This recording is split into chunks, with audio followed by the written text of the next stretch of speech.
पाकिस्तान की फौज मेरी फौज है, मेरे मुल्क की फौज है, मैं उसकी इज्जत करता हूँ। लेकिन वो एक बात कहते हैं कि मेरे मुल्क के अदारा जो है अदलिया स्पेशली, उसको तबाह किया जा रहा है। कुछ अदारों ने कल जो नवाज शरीफ को जिस तरह मिली, उसकी अपील भी बहाल हो गई, जमानत भी मिल गई, और यहाँ तक कि जो कानून कहता है कि इमरान खान को ये कागजात जो है केस के दिए जाए, वो आमिर फारूक साहब ने पिटीशन डिसमिस कर दी। कोई किसी किस्म का मुझे नहीं है इस पे एतमाद कि ये शख्स मेरे साथ इंसाफ करेगा। आमिर फारूक के पास ही चले जाते हैं? जाते नहीं, आमिर फारूक चीफ जस्टिस ने मार्किंग उसने खुद करनी होती है, खुद वो पिटीशनों को नंबर लगवा के अपने पास रख लेता है। इंशाल्लाह अगली पेशी पे आमिर फारूक होगा या हम होंगे, ये आपको बता दें। मैं गुजारिश करता हूँ, वो छोटे छोटे रिलीफ दिए हैं उसने, असल रिलीफ जो है ये है साइफर का केस। अब अगर वो आपकी बात नहीं मानते तो फिर बात मनाने की नहीं, हम कहते हैं अगर कानून पे अमल ना किया तो हम दूसरा रास्ता अपनाएंगे। हम कोई भी रास्ता इख्तियार कर सकते हैं। हमें इंस्ट्रक्शंस मिल गई हैं आज खान साहब से भी और शाह महमूद कुरैशी साहब से भी कि हमें एतमाद नहीं है आमिर फारूक पे।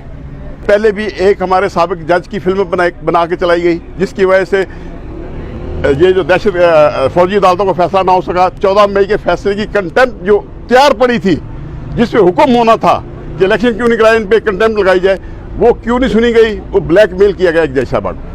2 जजेस की कुछ प्रॉपर्टियों की मूवीज भी हैं और मूवीज भी हैं, पता नहीं कौन कौन सी हैं, जिनको उदारे इस्तेमाल करके उन सीनियर जजेस को जो है ब्लैकमेल और हरासा कर रहे हैं। मैं आपको साफ बता दूं, ये अदारे ब्लैकमेल और हरासा कर रहे हैं हमारे जजेस को।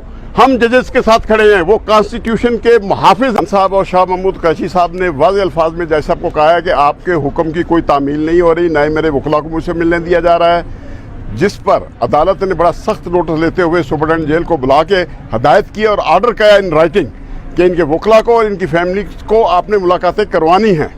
दूसरी बात जो आज हुई, वहाँ जो इमरान खान साहब ने पूरी कौम को जो मैसेज दिया है, यही कहा है कि पूरी कौम तगड़ी हो जाए, मैं मजबूत हूँ, मुझे ये लोग नहीं तोड़ सकते, किसी सूरत नहीं तोड़ सकते।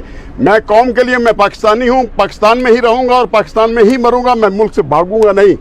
मैं इन कुव्वतों का मुकाबला करूँगा, इस कौम को इस दलदल से, महंगाई के दलदल से, और जो हमारे ऊपर 40 सालों से जो मुसल्लत जो गुंडे बदमाश जो है सियासतदान, उनकी छुट्टी करवाएंगे। और दूसरी बात, उन्होंने साफ कह दिया मैं किसी अदारे से नहीं डरता, ना एस्टेब्लिशमेंट से डरता हूँ, लेकिन पाकिस्तान की फौज मेरी फौज है, मेरे मुल्क की फौज है, मैं उसकी इज्जत करता हूँ। ये उनके अल्फाज हैं। और वो कहते हैं कि हमने पूरे मुल्क के अंदर अवाम को मेरा पैगाम दे दें कि हमें जो है इलेक्शन चाहिए, इलेक्शन करवाए हुकूमत, और जल्द से जल्द करवाए ताकि मुल्क के अंदर स्टेबिलिटी आए। इलेक्शन होने चाहिए, जीते जो मर्जी। सर इलेक्शन तो कारकुनों को जल्द से इकट्ठा होने नहीं दिया जा रहा, तो टिकट कौन लेगा? इस हवाले से खान साहब ने स्ट्रेटजी बनाई हुई है? जी, इस पर स्ट्रेटजी खान साहब ने बहुत वाज़ेह बनाई हुई है। उसका हम इंशाल्लाह अगली तारीख के आपको मुकम्मल जो है रोड मैप देंगे कि इलेक्शन में किस तरह हम जा रहे हैं। पीटीआई को लेके खान साहब का जो हुक्म है, वो जो है उनकी इंशाल्लाह स्पोक्स पर्सन उनकी बहन होगी, और वो आपको सबको बताया करेगी कि आइंदा सियासत में क्या कुछ होना है। हम वकला जो हैं, हम कानून के जो है केस के बारे में हमसे जो सवाल करना है वो हम उसका जवाब देंगे। खान साहब के थोड़ा वो जाली के पीछे से आपसे मिले थे या उनको कोर्ट रूम के अंदर बुलाया हुआ था? नहीं, हमें वकला को बाहर एक कमरे में बिठा के मुलाकात करवाई गई, लेकिन कोर्ट रूम का जो एक है वो वही होती है, जाली लगी होती है, और अंदर जज और वकला होते हैं, वो सामने थे हमारे। इस तरह वो थे, इस तरह हम थे। तो खान साहब ने शेव वगैरह की हुई थी आज? बिल्कुल शेव थी, और बड़े हशाश बशाश थे और खुश भी थे कि मैं जो है इस मुल्क के लिए, इस कौम के लिए जेल के अंदर हूँ। ये भी आपको बता दूं। उनको खबरें हैं सारी बाहर की? जी, वो खबरें का तो इस बात का तो इल्म नहीं, लेकिन वो एक बात कहते हैं कि मेरे मुल्क के अदारा जो है अदलिया स्पेशली, उसको तबाह किया जा रहा है। कुछ अदारों ने उनको यरगमाल बनाया हुआ है, उनको भी आज़ाद करवाना है। मुझे चाहे कुछ हो जाए, पैगाम है पूरी कौम के लिए, अपनी अदालतों को मजबूत करो। नवाज शरीफ के हवाले से उनको कुछ बताया गया? पता है नवाज शरीफ को बहुत बड़ा रिलीफ मिला? जी, बताया, उनको सारा पता था। कल जो नवाज शरीफ को जिस तरह मिली, उसकी अपील भी बहाल हो गई, जमानत भी मिल गई, और यहाँ तक कि जो कानून कहता है कि इमरान खान को ये कागजात जो है केस के दिए जाए, वो आमिर फारूक साहब ने पिटीशन डिसमिस कर दी। बात ही नहीं सुनते।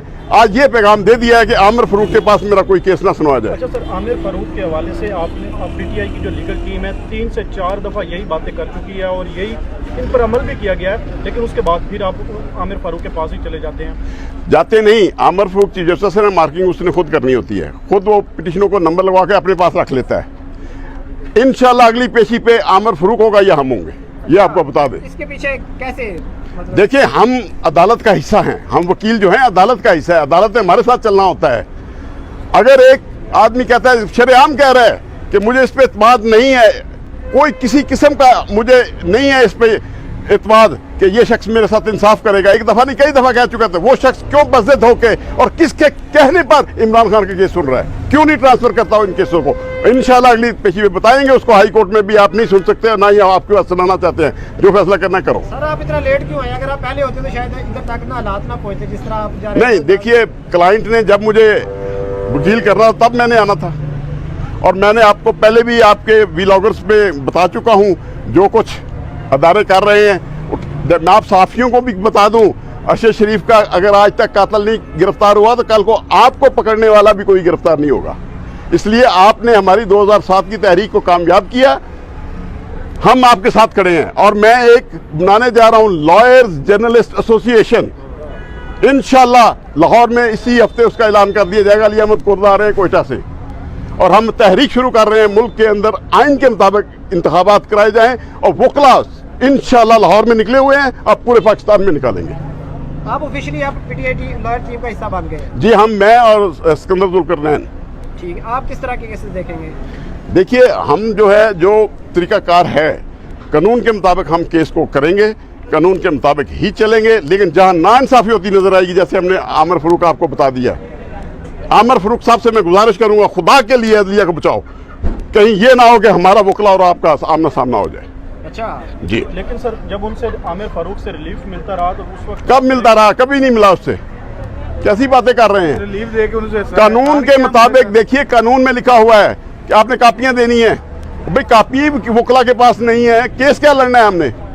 कानून कहता है कापियां देना है बयानात की, और जितने भी सैफर के मुतालिक हैं। खान साहब को आमिर फारूक की अदालत से कितनी दफ़ा जमानतें मिली हैं और लॉन्ग टर्म के लिए जमानतें मिली? तोशाखाना केस सर मैं गुजारिश करता हूँ, वो छोटे छोटे रिलीफ दिए हैं उसने, असल रिलीफ जो है ये है सैफर का केस। अब अगर वो आपकी बात नहीं मानते तो फिर दूसरा बात मनाने की नहीं, हम कहते हैं अगर कानून पे अमल ना किया तो दूसरा रास्ता अपनाएंगे आप? हम कोई भी रास्ता इख्तियार कर सकते हैं।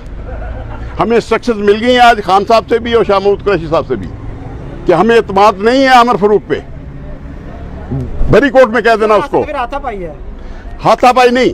देखिए, हम कानूनदान हैं, कानून का रास्ता इख्तियार करेंगे, उनको ही एप्लीकेशन देंगे कि जी आप ना सुने हमारा केस। आज सुप्रीम जुडिशल काउंसिल का इजलास भी हो रहा है, क्या आप उनके खिलाफ रेफरेंस दायर करेंगे? फिर बात जो है सुप्रीम जुडिशल काउंसिल जो है, मैं आपको साफ बता दूं, ऑलरेडी पहले भी एक हमारे साबिक जज की फिल्म बना के चलाई गई, जिसकी वजह से ये जो दहशत फौजी अदालतों का फैसला ना हो सका। 14 मई के फैसले की कंटेम्प्ट जो तैयार पड़ी थी, जिसपे हुक्म होना था कि इलेक्शन क्यों नहीं कराए, इन पे कंटेम्प्ट लगाई जाए, वो क्यों नहीं सुनी गई? वो ब्लैकमेल किया गया एक जैसा बात। 2 जजेस की कुछ प्रॉपर्टियों की मूवीज भी हैं और मूवीज भी हैं, पता नहीं कौन कौन सी हैं, जिनको उदारे इस्तेमाल करके उन सीनियर जजेस को जो है ब्लैकमेल और हरासा कर रहे हैं। मैं आपको साफ बता दूं, ये अदारे ब्लैकमेल और हरासा कर रहे हैं हमारे जजेस को। हम जजेस के साथ खड़े हैं, वो कॉन्स्टिट्यूशन के मुहाफिज हैं, हम उनके सिपाही हैं। हमारे जजेस मुहाफिज हैं, चीफ जस्टिस ऑफ पाकिस्तान हमारा चीफ है, हम उसके सिपाही हैं, और इंशाल्लाह आइन की बहाली और दस्तूर की बहाली तक हम जंग लड़ते रहेंगे। आप समझते हैं इस्लामाबाद हाई कोर्ट के चीफ जस्टिस की भी कोई इस तरह की कोई कमजोरी है? बज़ाहिर तो ये नजर आ रहा है, क्योंकि इन जजेस के जो असासाजात देखे, इनके बेटों के और इनके दमादों के असासाजात ही देख लेंगे, कम से कम सब बात सामने आ जाएगी, जिसकी वजह से ये ब्लैकमेल हो रहे हैं। Thank you. जी बहुत शुक्रिया।